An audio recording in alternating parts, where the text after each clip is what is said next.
of event, like I said, weddings, bar mitzvahs, birthday parties, you name it. He's ready to take pictures of it. Give him a shout out, 804-241-7498. Again, that number is 804-241-7498. You know what? We talked about this just as we were going into break. I looked over at my boy, and he looked like he was deep in thought. And it made me think about a conversation I had with my neighbor yesterday. And we just out there waiting for the kids come off the school bus. Kids come home. They play outside for a little while. Little girl runs inside. She runs back out. The first thing she says when she runs back out, "Mommy, there's a snake in the toilet." Now I'm sitting here to myself. I know exactly what this kid means, and I'm trying not to laugh at the same time as my neighbor turns red, beet red. I mean, bloodshot, everything red you can think of. She turned that shade of red. You gotta love kids. Kids are so funny, and all this was brought on because I'm sitting here looking at Big Rube. He was deep in thought, concentrating. He said a 4-letter word that just sparked it all. I mean, I know my man, he's working on his detox, he's working on his weight loss, he's trying to get it down. And I'm proud of you, Big Rube. You know, that Slim Fast diet, you may want to try that. I heard another 4-letter word for that diet, and it supposedly does the same thing. Make you fast. On that note, I just want everybody to make sure you have a good afternoon.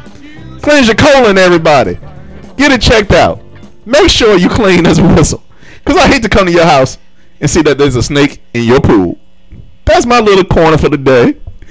Marcus, I still think I owe you a snake, don't I? Yeah, I don't even know what to say. I mean, we do a nice socially conscious hour here. You know, we talked about death penalty, we talked about Trayvon Martin, we talked about deportation, and then we end the show with poop jokes. Yep. Wow. I didn't have a poop joke. Yeah, but you Big Rube. Ain't no telling where you about to go. Buddy. So it's time for the smash. Let's hear it, brother. It's Big Rube. It's a smash. And you know, I've been real deep in thought, as Carlton Beck said, trying to figure out what I want to talk about tonight. Because I had some on my brain and then I lost it. Did it get flushed? Nah, it just got lost. Okay. So I came up with something. Really? You know, I consider myself a halfway decent looking gentleman. You know? I'm not saying I'm Mr. America or Mr. Universe, but you know, I may be Mr. of my apartment. So, with that being said, what is the purpose of male speedos? You know what? First of all, I don't need to see that. There's nothing about that I need to see. It's like a train wreck, you know? And then you have these two guys, LMFAO, as you hear in the background. They make a living of singing party songs and ripping their pants off to show their speedos. Now, let's just be real about it. If Big Rube wanted to wear a speedo, there ain't too many people who gonna see that. Cause why do I need to let the world know about what's in my speedo? So why is it so necessary for every other male on this planet to feel like they need to let us know what's in their speedo? Because I don't care about the passion in your pants. And furthermore, I think it's annoying to even have that there. Now, with that being said, if, you know, ladies like to wear something small, I'm cool with that.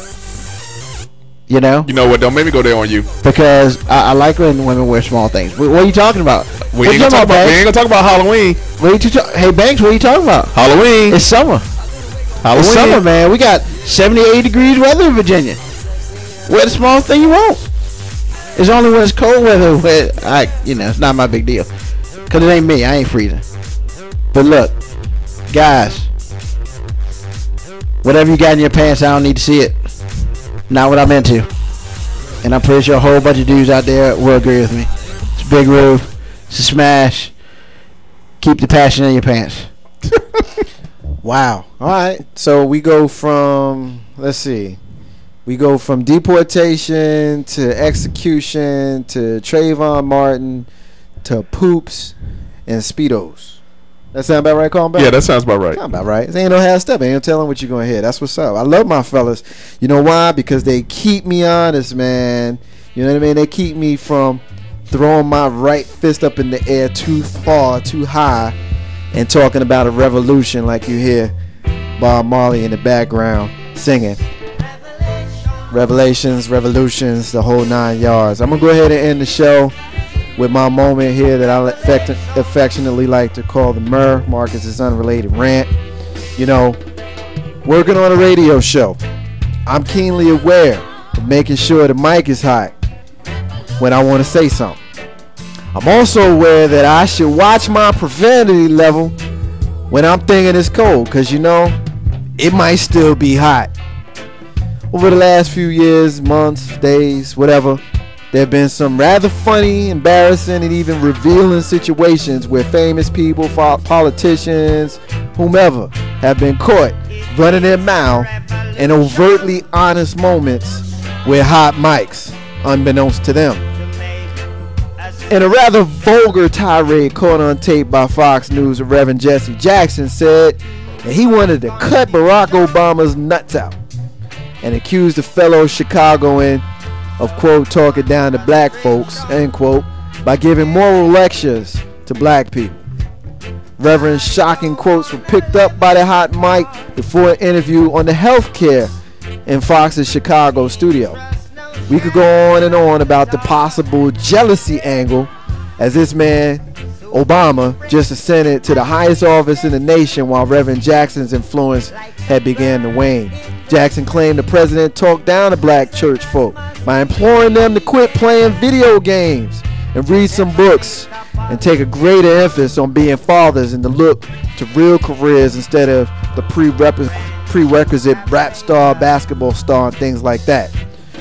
Certainly balls cutting is worthy criticism by the great Reverend. And of course, my personal favorite hot mic moment by a man who was first put on the map by your man K-Dub when he told me you need to watch this dude.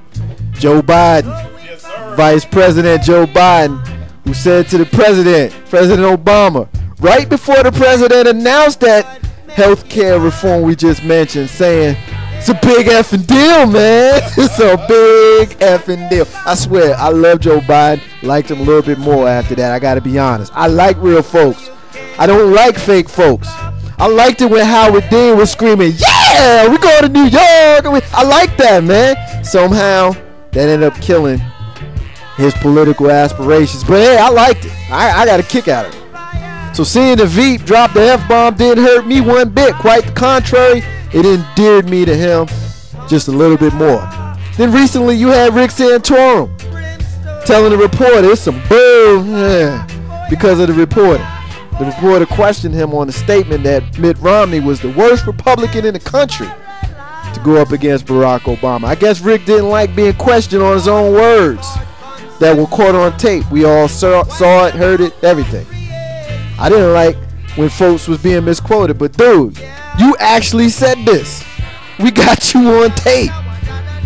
Lastly, our president was caught on the hot mic telling the Russian president that, quote, he will have more flexibility, end quote, when the current election cycle is over. When questioned about it, he said he ain't hiding the ball.